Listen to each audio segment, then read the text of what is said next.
Welcome to Sinful's Horror Stories. Today's video features Christmas scary stories. 'Tis the season, my friends. I hope everyone is being safe and smart during this holiday season. Be sure to wear your mask. It saves lives. Sit back, relax, stay sinful. Story number 1. Christmas. Everyone's favorite time of year. It was certainly my favorite time of year until one night that changed everything, and one night that changed my life forever. The Christmas of 2018, I was sitting in my living room watching the snow fall heavier and heavier. I was enjoying myself drinking a cup of hot cocoa until I heard a knock on my door. I thought, who could it be at this hour? It was 1:18 in the morning. I got up to open the door, and to my surprise, no one was there. I closed the door thinking I was being ding-dong ditched, or it was all in my head. 5 minutes later, another knock on my door. I once again got up to open the door, and when I saw nobody, I sighed and shut the door. Almost immediately, another knock on my door, and this time I was quick enough to swing the door open, and I could just get a glimpse of a kid who looked to be 5 to 6 years old running towards a house that was adjacent to mine. Quite surprisingly, I never knew who lived there, and quite frankly, I never seemed to care. However, this time I wanted to know why such a little kid was out roaming about in the middle of the night, so I planned to go over the next morning.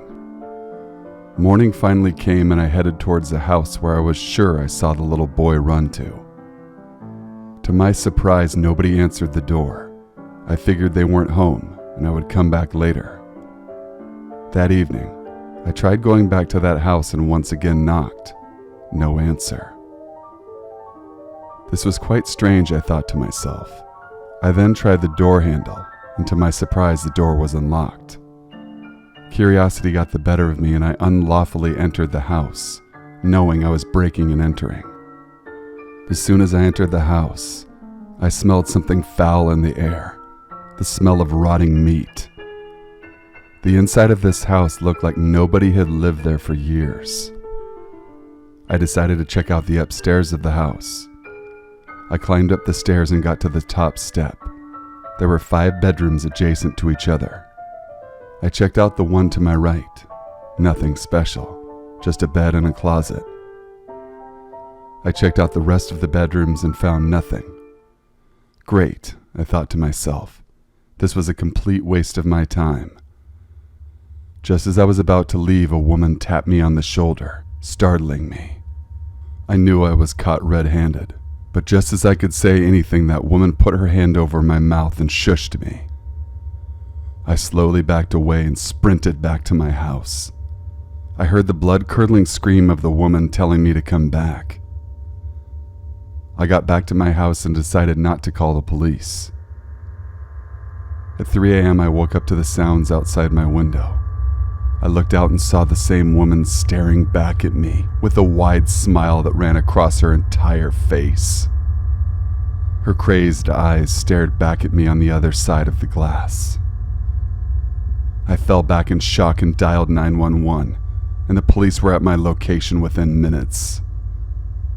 I told them what happened, and they searched the house and found nothing. The police told me there was no signs of anyone there since the horrifying murder that took place inside that very house. I was shocked. I haven't heard of what had happened at all, and as it was an ongoing investigation, the cops weren't able to give any information I desperately wanted to know. The next day I did some research, and what I found out made me vomit. On December 31st, a mother and her son were brutally murdered inside that very same house, and their bodies have yet to be found. December 31st. I linked everything together and stared at myself in the mirror in pure horror. The events that took place this day changed me forever. The next 8 months, I quit my job and had to get therapy for the rest of the year. I started looking into depression and into thoughts of ending my own life. I would wake up at late hours of the night and see the woman's crazed smiles staring down at me, and I would scream in pure horror. It's been a year since this traumatizing experience, and I'm never the same person as I used to be. By the time you read this, I will be dead or somewhere far away. Far, far away. Story number 2. The countdown to Christmas had begun, and we were 5 days before the major holiday. My family awaited the arrival of my grandparents, aunts, uncles, and cousins. My name is Trudy, and I'm one of their 3 children. I have a sister named Katie who loves to ice skate. This will come into play in the story later. My mom is a great hostess and family organizer. Trust me, this family needs her. We were prepared for the family to arrive. Sweet smells of Christmas were everywhere in the house. Cinnamon, evergreen candy, and Christmas cookies. Katie loved ice skating in the small lake in the back of the property. She was a strong person and very well liked for 14 years old. The days coming up to Christmas Day were full of visiting, sharing old family tales and memories. As the dawn broke on Christmas morning, all 3 of us were out of bed at 7 a.m. We wanted to see if Santa had come. As our brother Doug is only 7, Katie and I play along with the Santa thing. As our relatives arrived, the house filled up faster and faster. Laughter and hugs were flowing in the air. We had new family members this past year, so crying babies filled the house too. Hey, it was family, and that was what meant the most to us. The weather had warmed up a bit overnight. Everything seemed to be much merrier than in the years past. During the afternoon, the turkey roasted, giving off a wonderful aroma. Christmas felt just right. It was always something our family did to celebrate together. My mom called out a roll call for dinner to be served. She said, "Where's Katie?" Within seconds, we realized Katie was missing. She was a bit of a loner and never really liked large groups of people. I ran upstairs to check on Katie's whereabouts. Then I heard the back door slam. It was Dad heading outside to look for her. Dad was outside walking the property. He came around the west side of the yard, which faced the pond. I watched Dad as I got on my phone and called her closest friends concerning her whereabouts. Dad and I heard a blood-curdling scream from the house. We looked up and saw that Mom was screaming. On the pond below lay Katie's red coat. It was snowing and the wind blew hard through the trees. Instantly, we all thought the worst. She went out alone as usual to skate and fell through the ice. My dad took off running so fast it was fight or flight. I ran behind him, my heart pounding as we came around the corner going to the pond. We got to the pond and saw Katie barely on the bank. She had felt the ice crack below the snow, so she jumped backward and reached for a tree branch and was able to pull herself to the shore. We asked, "When did you come out here, Katie?" Katie was blue almost everywhere. Dad carried her in a blanket up to the house, and my parents tried to warm her as they called 911. Our town is small and everyone knows everything about each other, so it only took Aunt Jean to make some phone calls, and everyone in town on this Christmas Day was praying for her. Dad got Katie in her room with the heat on high, wrapped in blankets. I asked Dad, "Why is she so blue?" He told me hypothermia was very dangerous. Our home fell silent as Katie was on our minds and in our prayers. How could such a wonderful Christmas Day bring such sudden fear or loss? The paramedics arrived and they got Katie on an IV, and out the door they flew to the hospital. Mom and Dad jumped in the car and went to the hospital. I decided to stay home with my brother David and the relatives. Katie ended up in the ICU with severe hypothermia and frostbite. Back at the house, we ate the food as it was ready and couldn't be wasted. No one spoke, only an occasional whisper or two. The presents sat waiting to be opened, and to tell you the truth, no one mentioned it. It was a long night until morning when my parents called. They gave us Kate's status. She was still in the ICU. It will take time to fully heal the damage the cold caused. She will be okay, Trudy and my mom said. This Christmas had us holding our breath. I hung up the phone and gave the house full of the family the news. I could hear them all sighing with great relief that at least she was still alive. In the panic, apparently Grandma Martin had passed away in the recliner next to the tree. Perhaps the sheer terror of thinking Katie might be gone was too much for her heart to bear, or she got her Christmas miracle as she suffered so much. She always said, "I want to go to heaven." Christmas wouldn't be a bad time. Katie's ICU recovery stayed with the family for Christmases to come. We will never forget Christmas of 2019. Story number 3. Hi, my name is Jay, and this is the most traumatizing experience of my life. It was Christmas of 2017. I was 11 at the time when this occurred.